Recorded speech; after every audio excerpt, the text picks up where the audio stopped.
কাছে তোমার বাবা হয়তো রাজার রাজা, আমার বাবা খুব সাধারণ রোজ খেটে খাওয়া প্রজা।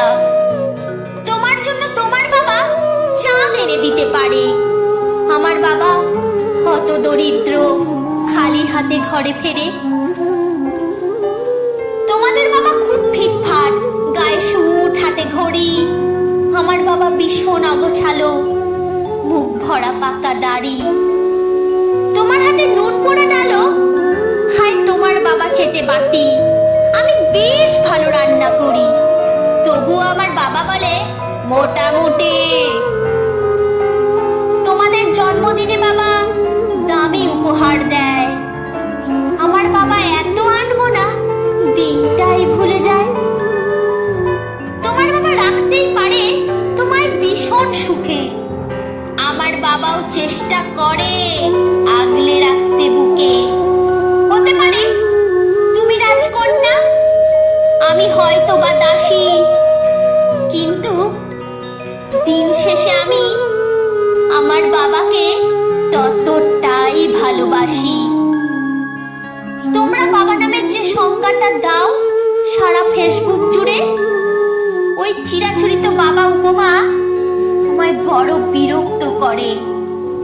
আমার বাবা তোমাদের করা ব্যাখ্যার মতো নয়, তাই ওগুলো দেখলে নিজের উপর বড় অভিমান হয়। আমার বাবা ভীষণ সরল, তাই তো এমন জটিল সমাজে ভীষণ বেমানান। শাসন খুব করে উনি, খুদ খুব ধরে, অথচ আমার পিছনে বন্ধু মহলে আমারই তারিফ করে। আমি নিজেও ওনাকে বকাঝকা করি, দেখাই খুব রাগ, আবার ওনার দিকে আঙুল তুললে ভাঙতে পারি হাত। বাবা পরীক্ষার সময় সংশয় করে বলে, হ্যাঁ রে পাস করবি তো বল। রেজাল্ট বের হলে, ভালো ফল হলে তার তো চোখে জল। কিছুই করি না, তবুও আমায় সারাদিন খুব বকে, কিন্তু যখন সবাই বিরূপ ঠিক তখনই পাশে থাকে। সারাদিন বলে আমাকে দ্বারা কিছুই হবে না নাকি, তাকেই আমার সাফল্যে আমি দামামা বাজাতে দেখি। অনুতাপ জমে বুকের গহনে, অভিমান জন্মায়, সময়ের সাথে যদিও আবার সেই বরফ গলে যায়। এই পৃথিবীতে সময়ের সাথে কত পরিচয় হয়, হিসাব করে দেখেছি, কেউই বাবার মতো নয়।